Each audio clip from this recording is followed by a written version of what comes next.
Oh, good morning, YouTube.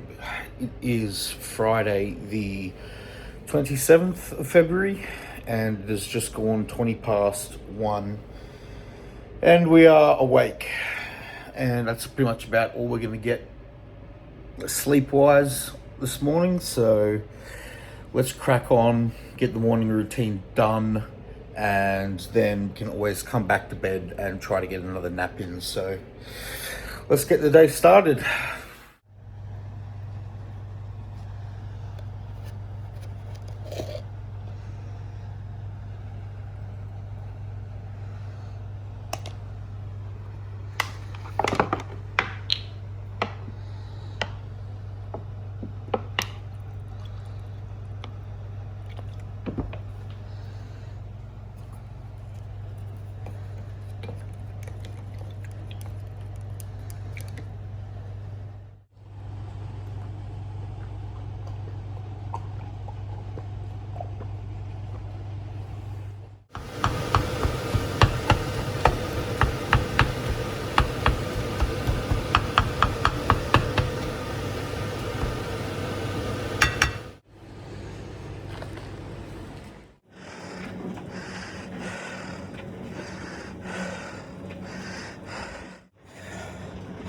All right, guys, 40 minutes, getting shit done, rest day today. So today is just gonna be about ticking the boxes, making sure that all my steps get done, rest day diet. So the benefit to having my rest days is that I get to catch up on all the errands, all the bullshit, all the admin stuff that I need to do. So we're gonna knock this cardio out, hit the streets, get a head start on the steps for the day, and then abs, meal one. And today we're gonna answer some questions from the answer some questions from the Instagram Q&A box that I put up. So stay tuned for that. Let's fucking get it, team.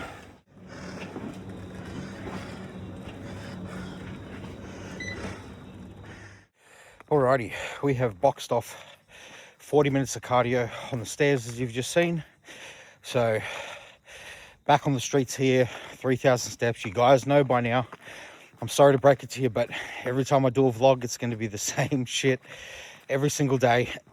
Obviously, the only thing that's going to change is what we train, how much we eat, and what I do in between meals and whatnot. So seeing as today is a rest day, I'm going to do some Q&As, like I said, off of the Instagram Ask Me a Question box. So the first question that I'm going to answer this morning while I get some steps in is, what are your two favorite cream of rice and whey flavors / brands? Now, as a cream of rice and a whey connoisseur, I am going to say that my top two flavors of cream of rice and brands are going to be, number one on the list is Ross Flanagan's Bowl of Gains brownie batter flavor cream of rice. That's number one. Number two is going to be Trained by JP's sticky toffee cream of rice. So those two are my favorite cream of rice flavors and brands. Now, moving on to the whey drip. My two favorite flavors currently are both by Perform, spelt PER4M, which is a brand from the UK. Now, my two favorite whey flavors for drip of those are going to be the Perform carrot cake and the Perform cookie dough. So carrot cake and cookie dough are my two favorite flavors of whey drip at the moment. So Omar, who was the fellow who asked this question, if you can combine those cream of rices and those whey drips, trust me, you're going to have a good time. Pro tip as well, iHerb sells a pumpkin pie spice powder, which is like cinnamon, nutmeg, and ginger, I believe. And it absolutely slaps if you sprinkle that over your cream of rice. So that's the first question done, and I am going to have a look now and see another question for you. The next question I'm going to answer is from my friend Corey, and that question is pro tips for attracting your own, and then it says training partners who get it. So I don't quite fully understand the question, but I'm going to break it down to what I think the question means. So 2 parts: how to attract your own. So I suppose like your own kind. I'm going to answer that by saying the best way to attract your own kind of people is being what you want to be around, or being what you want to attract. So I have found that the best way to interact and get to know people that are in your type of circle, or people that do what you do, is to simply be that type of person. So by immersing myself in the bodybuilding industry, by putting out content that I think is relevant to my life and content that I'm interested in, I have found that is the best way to draw people to you that are in the same scenes. So, for example, the reason why I've been able to get to know so many people in the industry, especially good people that I vibe with and that are on the same wavelength as me, is just by doing the shit that I like to see. So training, doing cardio, living the bodybuilding lifestyle, that has allowed me to interact with people on the same wavelength as me, so other bodybuilders. And that doesn't mean that they're from the same area as me, because trust me, most of the people that I know and have become friends with are actually, nowhere near me, unfortunately. I'm in Albury, and a lot of the people that I mesh with and know are from Melbourne, Sydney, places like that. Second part of the question, training partners who get it. So I'm going to assume that by what you mean by this question is, how do you find a training partner that is going to be on the same intensity level as you, and maybe doesn't talk shit or actually wants to train really fucking hard? This one's a difficult one because everyone has their own preference in terms of their style of training, in terms of how they like to train. Like me, for example, there's only a very few small amount of people in my life that I've ever trained with that I can fully mesh with. And the reason why this is so difficult is because not everyone wants to train like an absolute psychopath. And, some people do see the gym as a social setting. But to summarize and answer this question, I'd probably say it relates pretty heavily to the first part of this question, which is just being what you want to see and being what you want to be around. So if you train hardcore, you train intensely, you don't fuck around in the gym, you might find that you then run into people who are on that same wavelength. So, but like I said, unfortunately, it's very few and far between to find people that are hardcore enough to hang with you if you are a hardcore trainee. So yeah, unfortunately, it's very difficult. Especially myself, living where I live, bodybuilding isn't really that prevalent.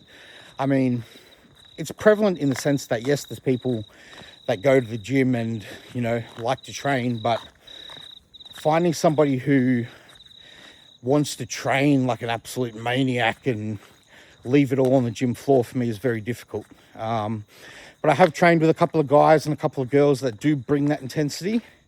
But for the most part, man, I just train by myself because, yeah, I don't like to fuck around. I don't like to talk a whole lot.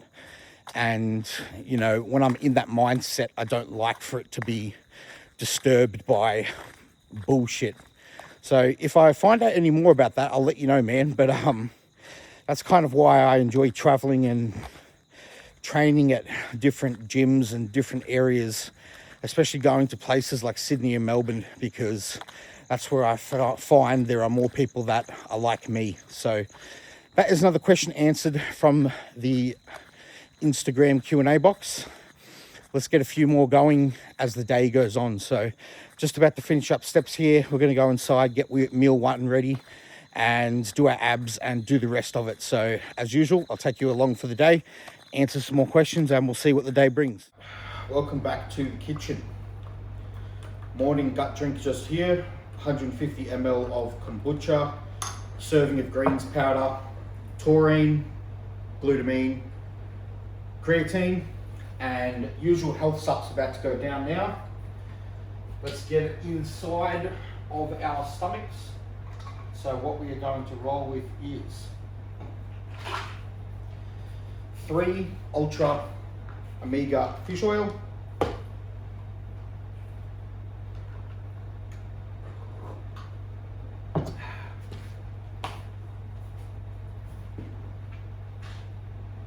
we've got multivitamin, Vital Support, which contains NAC, astragalus, IP6, tudka, and pine bark extract. 4 of those.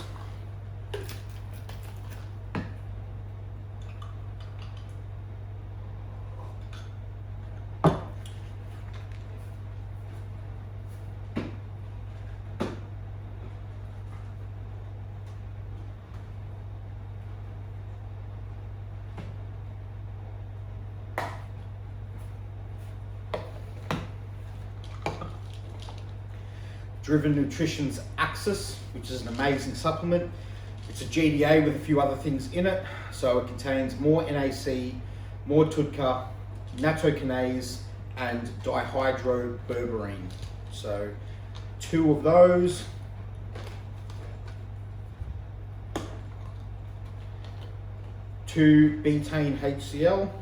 One betaine HCl, which is good for digestion.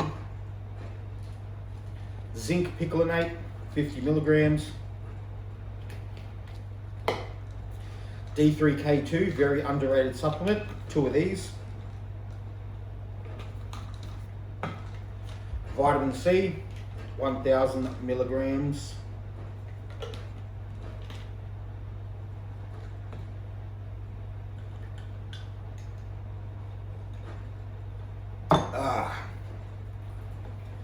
Love popping pills at fucking 3 in the morning. And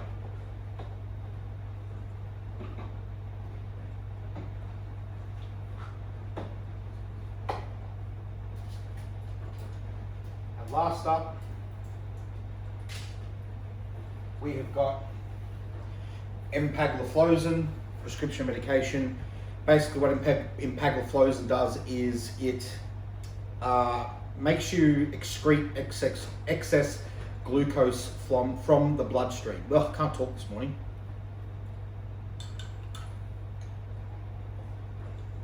All right, we're going to finish off this drink here. We're going to prepare meal 1 as normal, which I'll show you, then do our abs, and then hook into meal 1. So I'll see you in the next clip to administer the drip to the cream of rice, and I'll also show you which cream of rice. Breakfast, meal number 1. 100 grams of cream of rice, 150 grams of blueberries, decaf coffee powder, cinnamon, and a little bit of extra stevia in that one. The cream of rice that we use for that is this one that I picked up yesterday, which I've never had before. This is a apple crumble flavor from Nutrition Warehouse.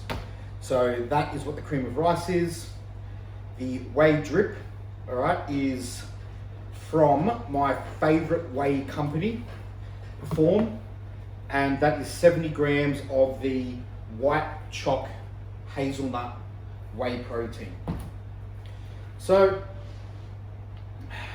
we are going to give that a mix, because as I've explained before, overnight in the fridge it thickens up, gets a little bit of a skin on it. So we are just going to make sure that there are no clumps or lumps in that one, and then we are going to pour that over the top of our cream of rice. Who's ready to see the consistency? Ho ho ho ho. Yes, that is exactly what we want. Someone asked me on Instagram which I thought was a bit of a funny question. They said, how do you make it so thick? And I was like, add less water, bro. I don't know, to me it's quite a bit of a no-brainer, but I guess some people just don't quite understand. But if you want thick whey drip, it just means you add less water, simple as that. And if you do put it in the fridge overnight, it will thicken up. And keep in mind too, a WPI, WPC blend is going to be thicker than a straight WPI, which is what Perform is. Perform is a WPI, WPC mix. All right, boom. Cream of rice with drip sorted into the freezer.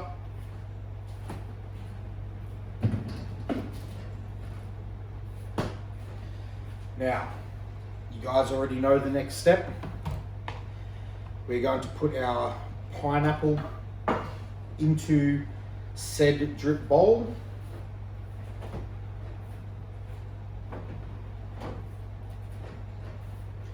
Trusty pineapple box.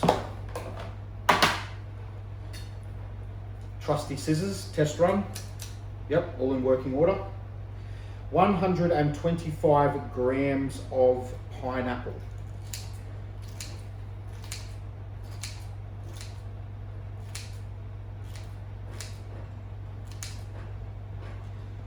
$116, 121, 125. Boom! Accuracy, like a fucking sniper. All right, pineapple back in the fridge.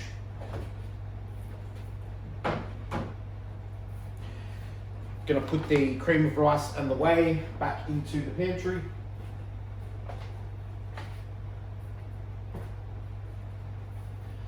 All right, and we are going to administer the famous pumpkin pie spice on top of the pineapple. No honey today, guys, since it is a rest day. We do not flood our body with carbohydrates on days that we do not need them. And since we are not training, we do not need them. So there we go. Pineapple in the freezer.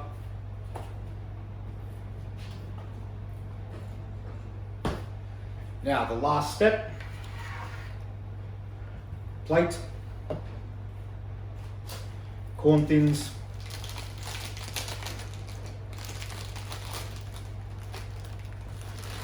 four of those.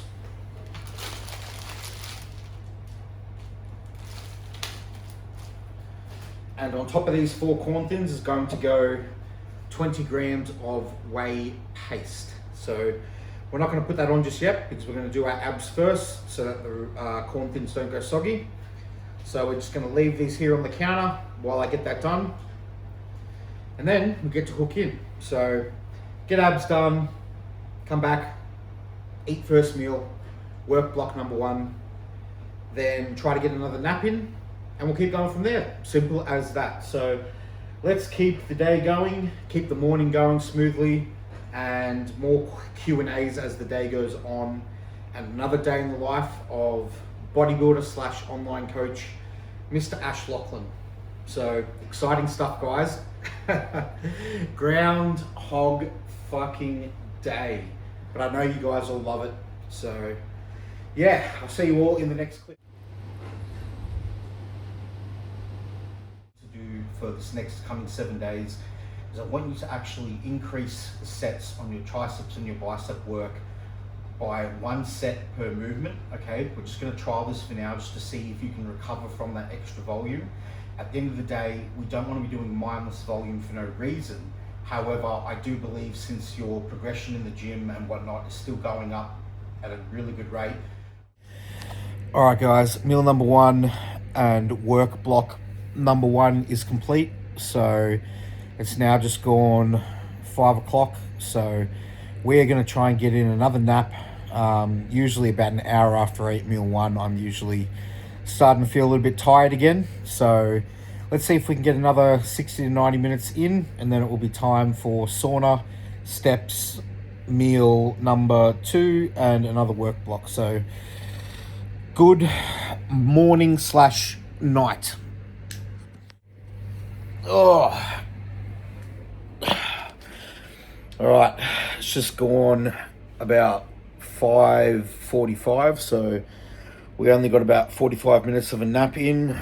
Just not feeling too tired. So, anyways, we're gonna get up, get out of bed, and keep shit rolling. So, let's do it. Alrighty, might as well take you guys along for the ride while I make up tomorrow morning's cream of rice. So, in typical fashion, let's get the whey drip sorted first. This is always the toughest part, is deciding what flavor that we want to go with. So I reckon for the drip we will go, oh, let's see. You know what? I reckon that I can't resist a little bit of carrot cake whey drip for tomorrow morning. Since today is a rest day, we don't get a second meal of cream of rice. But we still need to make tomorrow's cream of rice and put it in the fridge so it is all ready. So we're just gonna boil the water, which I'm gonna do there. Then I'm going to put 70 grams of this whey into my little whey drip bowl.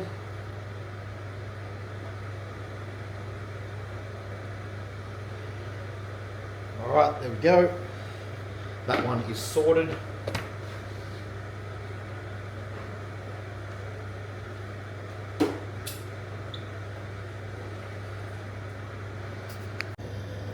All right, now remember guys, with our 70 grams of whey here, we're going to add water in, so just a little bit less water than whey. So that means for this one here, about 65 grams of water will be sufficient. All right, there we go. And then all you're gonna do is just work that bad boy in. And you'll see that even though it starts off looking a little dry, eventually it all comes together.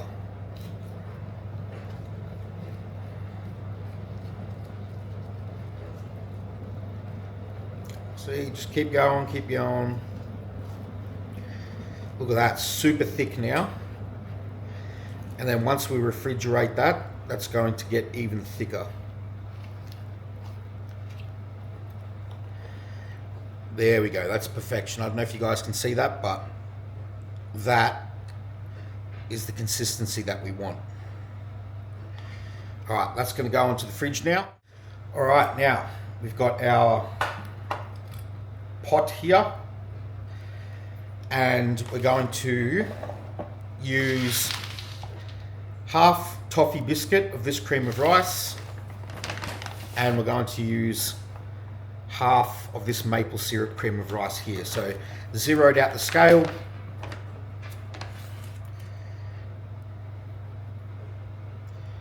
Okay, 51 grams of that one.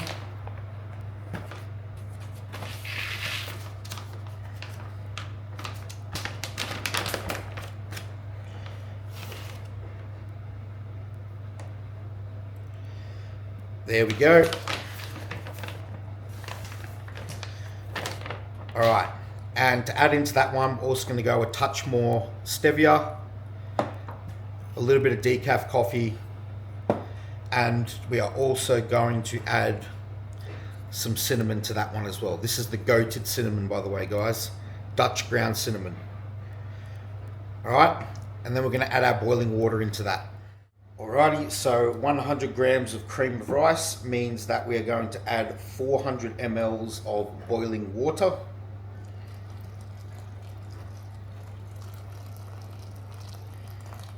There we go. And then onto the stovetop with that lot. Alright, so high heat for that one, guys. And then we're just going to stir it. Got to keep it moving on the high heat.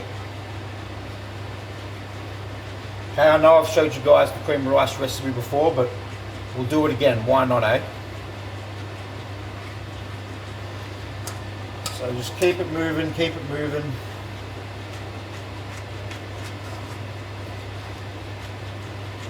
and it's just going to get thicker and thicker.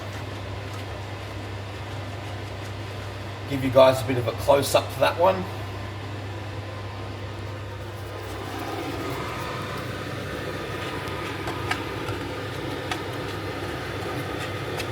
See, just keeps getting thicker and thicker.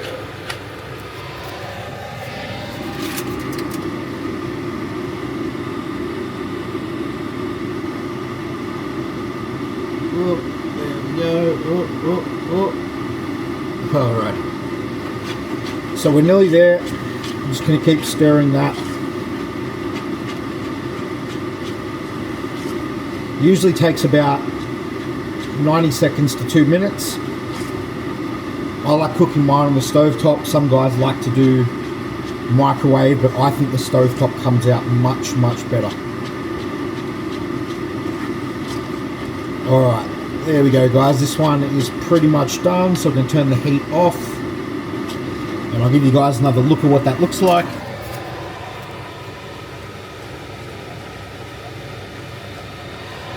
Alright, so that one is ready to add the blueberries and the whey protein concentrate, so I will show you that part. Alright, off the stove now. We're going to add in 20 grams of whey protein concentrate, which I've already got here. This is the Adonis cookie dough, and it's amazing inside cream of rice.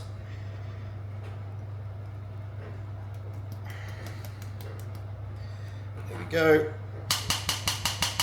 Alright. 20 grams. I will now fetch the blueberries.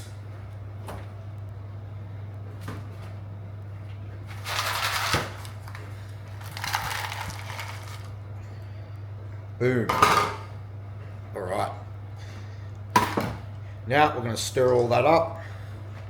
Give you guys a close-up POV action. If I can get this thing to zoom in. There we go. All right. Whoa.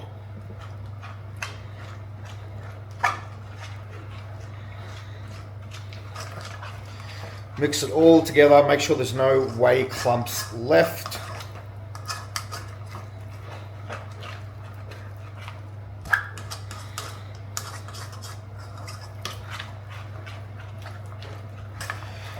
Get a bit of wrist action in there, if you know what I mean. Alright, now flatten and smooth that out, because aesthetics is everything. Get a nice flat top to that bad boy before we put it in the fridge, and that is going to set like a cake, even though at the moment it's already super fucking thick. And there we have it. Look at that, guys. Absolute perfection. All right, that one is now going to go into the fridge. So whey drip is in the fridge, cream rice is in the fridge. That is going to be tomorrow's meal one. And by the way, guys, I'm rocking the Coverthepump oversized tee. We've got the Bucky one here. If you guys want to get one, head to my Instagram. Oh, got a bit of whey powder on that. Head to my Instagram and click the link in my bio, and Ashton will save you 10% off. But this one here is a 2XL that I'm rocking. I'm 170 centimeters, about 103, 104 kilos. And this one fits super nice on me. So we'll just show you that back again. They've got heaps of designs. They got new drops coming all the time, and like I said, they are super comfortable. So anyways, that was our cream of rice recipe done. We are now going to do another little work block, because I've got another couple of clients that just checked in, and then we're going to head into the sauna. So when I get in the sauna, I'm going to answer another couple of Instagram questions for you guys. So I will see you then.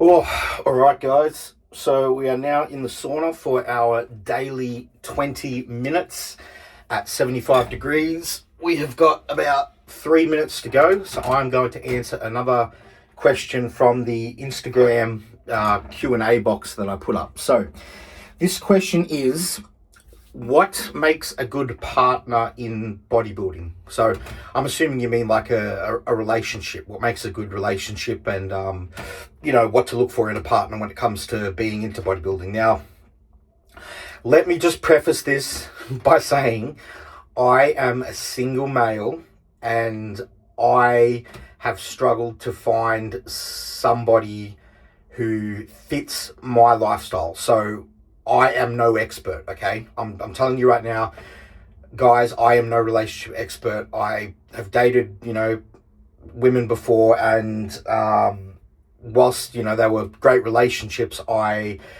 still haven't necessarily found the right person for me yet.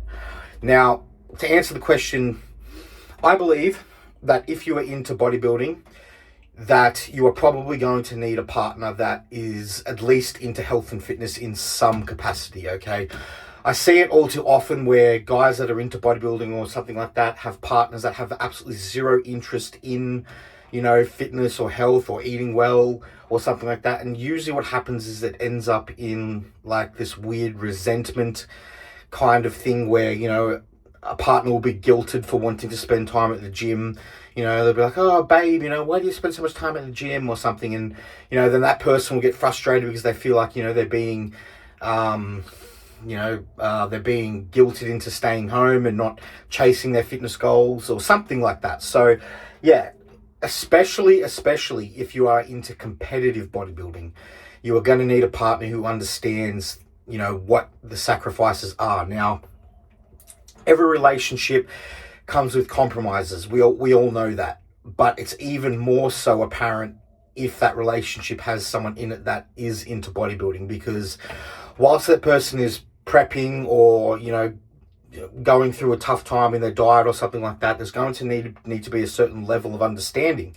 And that level of understanding can usually only be managed by someone who has gone through that themselves, because regular people don't know what it feels like to diet for a bodybuilding competition. They don't know what it feels like to get to single digit body fat. They don't know what it feels like to have, even the smallest of tasks feel like, the most arduous of, things in the world to do. Like, mowing the lawns when you're on prep and you're fucked can be, horrible. So having somebody that understands what it feels like is a massive, massive benefit.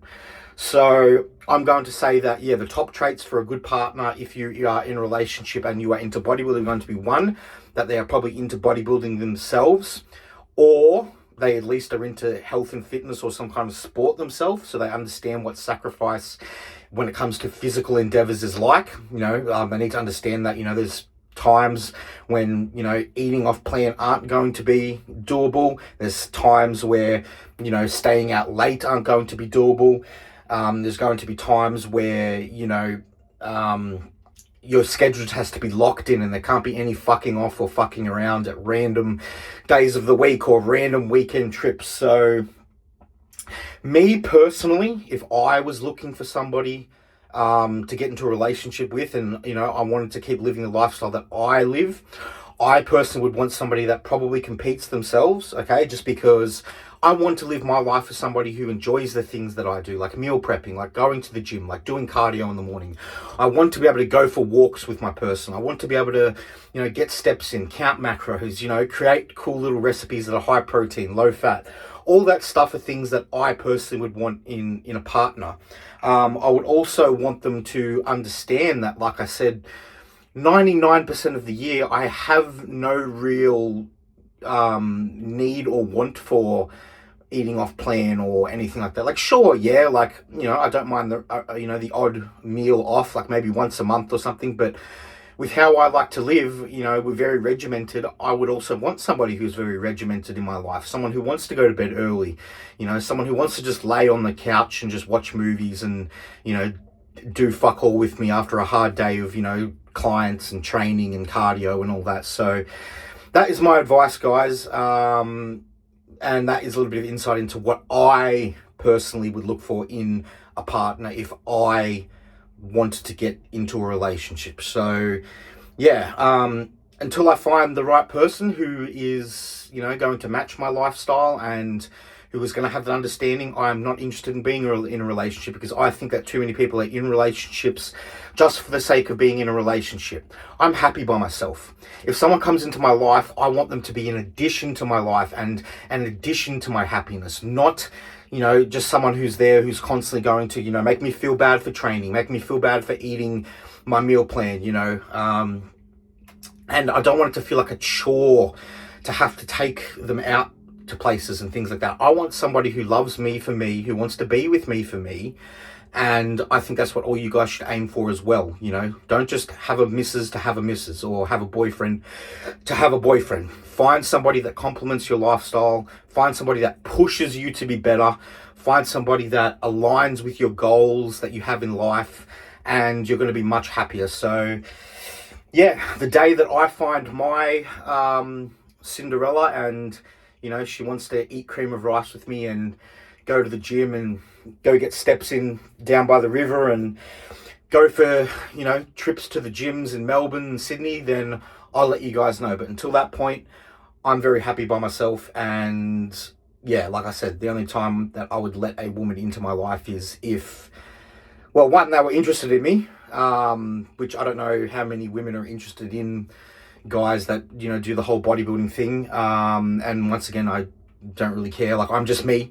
As you guys know, I'm just real. I'm raw. I come on here. I act exactly the way I am in real life. And I would want somebody who wants me for me, not a fake persona. Somebody that loves me for me, and somebody that enjoys doing the things that I do. So that is that question answer, guys. I have gone over by 3 minutes in the sauna. I am dying. I'm going to get in the shower, hit the road for steps, and then it will be time for meal number 2. So I'll see you all there.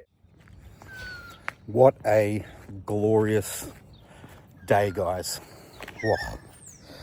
All right, we're just going to finish up steps here, and we're going to see you back in the kitchen for meal number 2, which I cooked up this morning, as you saw. Fish and vegetables, cold, just the way I like it. And we will get that together and then show you what's up with all of that. So see you then. Alrighty, guys, back in the kitchen. Fish and vegetable cooked up this morning. Along with that, we're going to have our corn thins, which I'll just grab. So this meal is going to call for 8 corn thins. There's 4. Open up another bad boy. And there's 8. Okay, rubber band. And then alongside that, we are going to have our pineapple.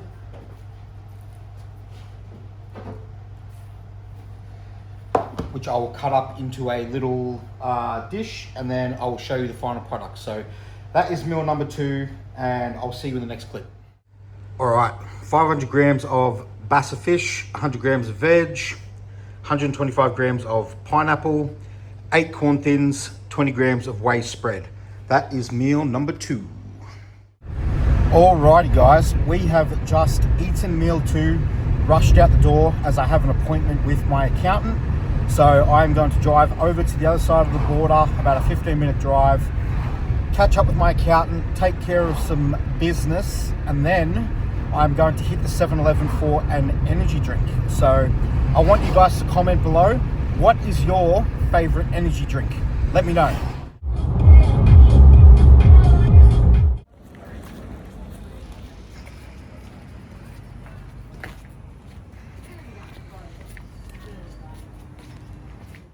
All right, guys, we just got done at the accountant, and I reckon it is time to get ourselves a yummy caffeinated beverage from 7-Eleven. Let's see what we end up with.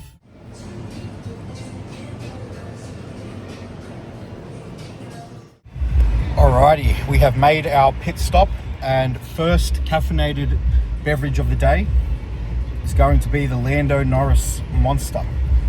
Let's get that first sip of the day on camera. All right, here we go.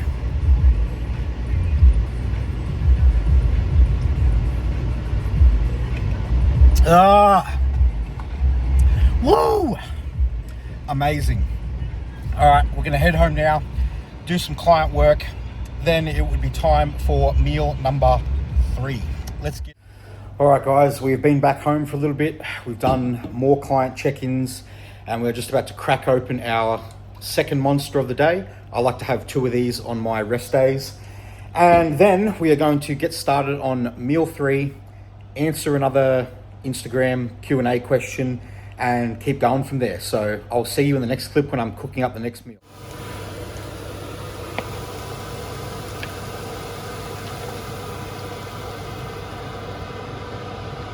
Alrighty guys, meal 3 is cooked up. We have 100 grams of fat-free ham, 100 grams of veg, 150 grams of egg whites, and some cucumber sliced up on top, 125 grams of pineapple, 8 corn thins, 30 grams of whey, and that is meal number 3.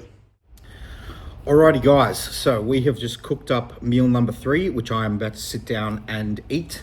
So, but before we do, I want to answer another question off of the Q&A from the Instagram.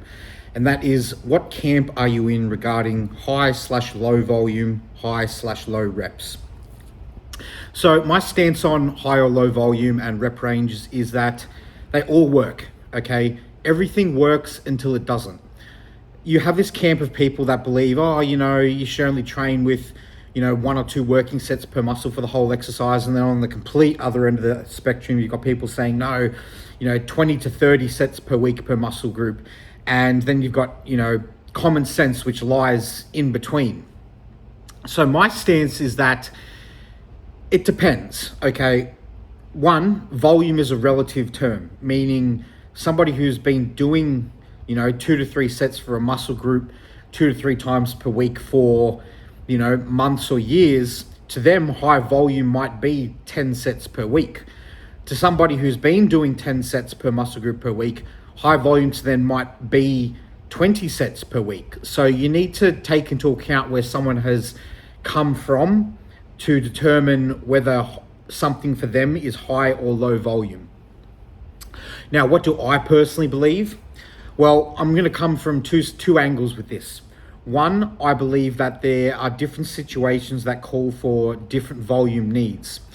I believe that when you're in a caloric deficit and you are, say, for example, in a contest prep, or you are getting leaner, and the closer you get to stage lean, the less volume you should be doing, because the less calories that are going in means the less recovery capability you have, which means that doing more won't actually help you hold onto muscle tissue if you can't recover from it.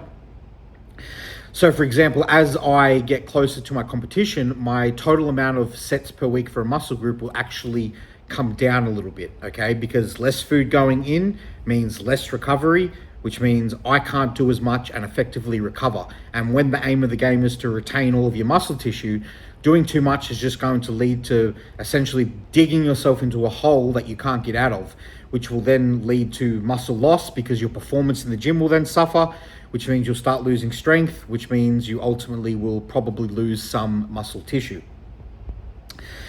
I think that when you're in a caloric surplus, volume can be pushed a little bit higher, but I certainly am not a fan of any of these studies or people saying that you need 20 plus sets per week for a body part to grow. I believe that training should have intent and it should have accuracy, and that you should, for the most part, be making sure that over time you are gaining strength and reps on particular movements. And the guys that just go in and wing it and do like 20, 30 sets for a muscle group and blast it with all this junk volume, they generally don't really get stronger, because they're just constantly digging this really deep recovery hole that they then take a full week to then get out of. And by the time a full week's come around again, you know, they've essentially unadapted from the things that they're trying to adapt to, because you got to remember, muscle growth is an adaptation. It's a response to stress. If you train a muscle group once a week with 20 sets, for example, you may very well have stimulated some muscle growth, but maybe you dug yourself such a hole of recovery that it does take you a week to recover, but maybe 3 of those days are spent building muscle, and then those other 4 days are spent regressing. So you end back up exactly where you were. So I'm not camp high volume, I'm not camp low volume. I think that, like I said, use some common sense and land somewhere in between. I personally think about maybe 6 to 12 sets per week per muscle group. Training a muscle 2 to 3 times a week is probably your best bet. Most muscles twice a week, some maybe 3, like, you know, your really small muscles like biceps and side delts potentially. But for the most part, yeah, 6 to 10 sets of muscle group, 6 to 12 sets of muscle group per week, split into 2 sessions is probably ideal. So me personally, for example, my chest, I'll train chest twice a week. On one day, on my upper day, I do 4 to 5 sets. On my push day, I do 5 to 6 sets. That's in total about 10 to 12 sets per week. For my legs, they are generally a little bit higher in volume. Just for whatever reason, I personally can handle a bit more volume on my quads. They might be 5 or 6 sets on one day and 6 or 7 on the other. So 10 to 13 or 14 sets per week total for quads. Now, when it comes to rep ranges, I believe in training all rep ranges. I think that there are cases for going heavy on some sets, like, you know, 5 to 8 reps. And then I believe there are situations where going higher reps, like 15 to 20 reps is better. Me personally, for legs, for example, I like higher reps because lower reps, 1, always seem to injure me. 2, lead to like beat up joints and just overall not feeling good. And 3, psychologically, I don't like the feeling of getting into a heavy, you know, leg exercise that is a 5 or 6 rep up, because to me, that just means, you know, there's the potential for a muscle to tear or something like that. So that is my stance on that, guys. So there is no one blanket statement or rule to rule them all. You're probably going to need to experiment. You know, you'll land somewhere in the middle, and you don't have to be so dogmatic that you follow either one or the other, because like I said, I believe that there's certain instances in which that changes for everybody. So I'm going to tuck into meal 3 now, and I will see you at whatever clip that I'm doing for whatever I'm doing next. So see you then. All right, guys, we've finished up meal number 3. We've done more client work, and now we are just headed back out on the road for a couple of errands again. I need to go to the post office, I need to go to the supermarket, and then we'll be back home for a little bit more client work, another question off the Q&A, and then meal 4. So let's hit the road and get this fucking bullshit out of the way.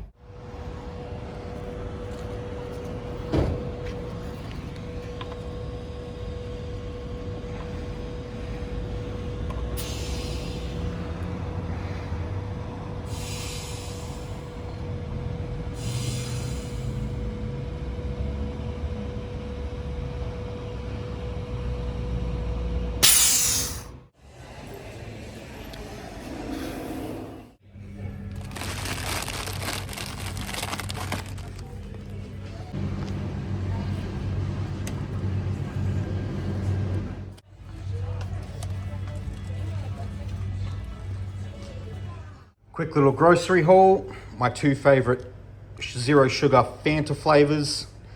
Bit of stevia. Stocked up on the corn thins, the goated multigrain flavor. Stocked up on the best honey money can buy. Lando Norris, because they were on special for $3. Pineapple, because digestion. And the old zero sugar goated flavor cordial. All right, we've been running around all arvo. It's time to get meal 4 together. I'll show you what that looks like. Then we'll answer one more Instagram question, and I reckon we'll wrap the day up there. So let's get it done.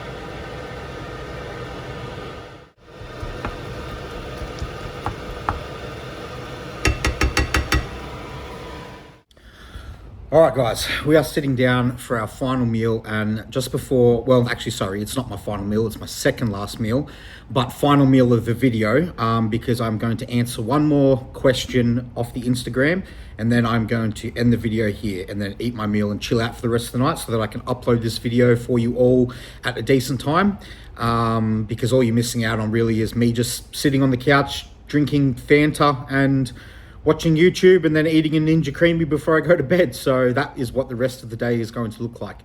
So the last question that I have got sent in is, any tips for starting online coaching?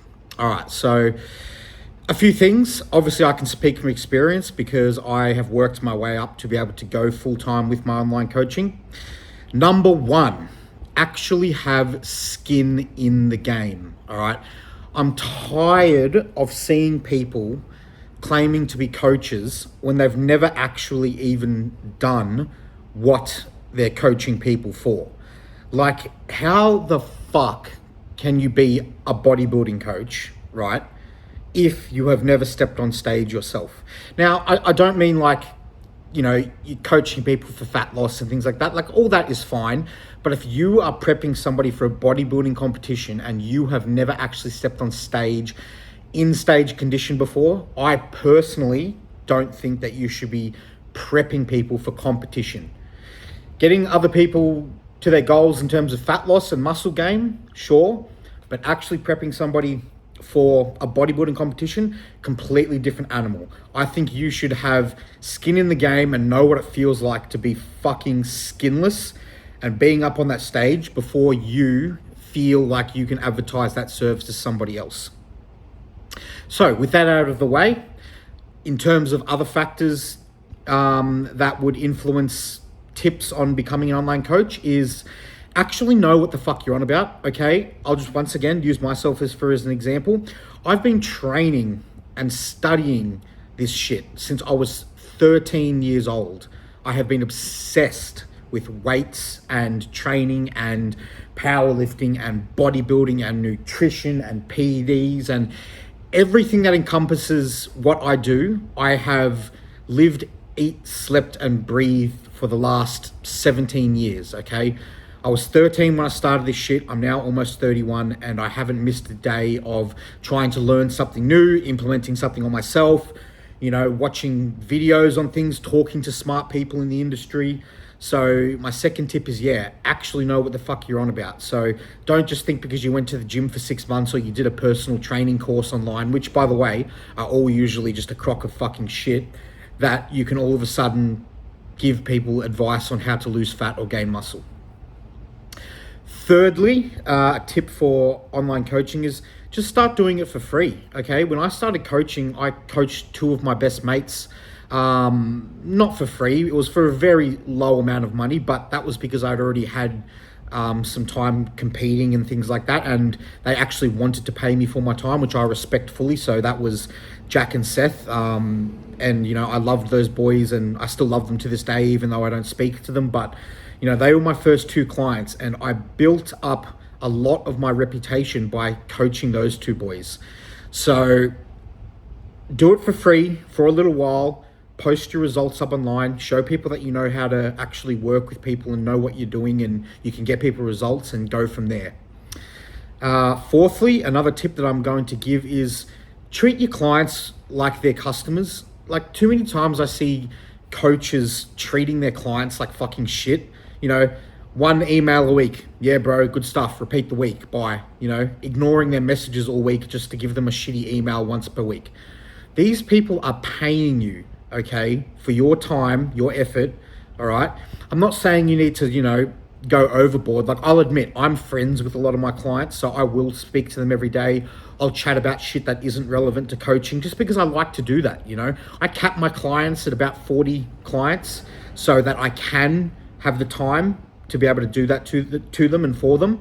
And that is why I am very successful with my clients, because they all know that I take the time and the effort to speak to them like human beings, to treat them like human beings, and treat them with respect, and treat them like they are paying me, because at the end of the day, they are paying me. They are my boss, okay? I might be steering the ship, but they're the one who is paying me and doing all the work. So without paying customers, you can't be an online coach. So do not treat your clients like shit. They are your boss. Treat them that way. Lastly, I'm going to say tips for online coaching is remember to put yourself out there, okay? Like I honestly, I'm 50-50 with social media, right?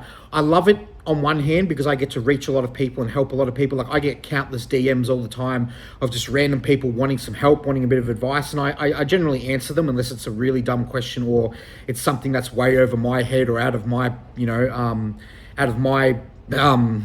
pay league or anything like that. Or if it's, a 15-year-old kid looking for drugs, I generally just ignore it. But put yourself out there on social media, okay? In this day and age, the only way people are going to find you is through social media, right? All of my clients found me through social media, okay? Instagram is a big one. So, making sure you're showing people results of clients, showing people even you training and doing things, okay? Like, I'll admit, some people joined my team because of the way that I look and the way that I act and, the way that I treat my lifestyle as a bodybuilder. I live, eat, sleep, and breathe it. And when people see that you're doing things that they want to do, they connect with that on a human level. And that's when they go, you know what? That motherfucker is a badass motherfucker. And I want to be like him. I want to do shit like him. So I'm going to ask him to coach me because if I want to be like someone, then I'm going to go to someone who's doing what I want to do. It's the same as if you wanted to be really fucking good at, driving a race car. Are you going to go and try and learn off the number one race car driver in the world? Or are you going to go and try and learn off some fucking idiot who crashes his car every other weekend? I think the answer is quite obvious. So put yourself out there. Don't be afraid also of criticism. Trust me, I get criticism all the time. There's people out there that wish for my downfall. I don't give a fuck, all right? Yes, sometimes it hurts and you overthink it, but at the end of the day, like I mentioned in the other video, if you want to be liked by everyone, say nothing, do nothing, be nothing. And that's the way it's got to be. So put yourself out there. Who gives a fuck what people say or think? And at the end of the day, live life to your standards, because at the end of the day, we're all going to end up in the ground one day and, no one's going to remember us. So you might as well fucking spend the time between you're born and the time between you're dead, all that space in between, spend it how the fuck you want to spend it. And that's exactly what I do.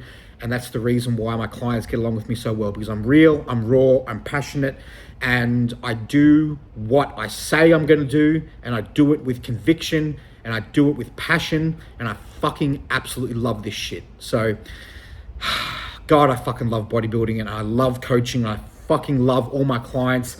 I love all my viewers. I love all my supporters. I fucking love you all. And if you don't like me, well, fuck you, because I don't like you either. And if you do like me, then I fucking love you. So I'm going to finish the video out here. I'm going to eat my meal. Thank you all so much for watching.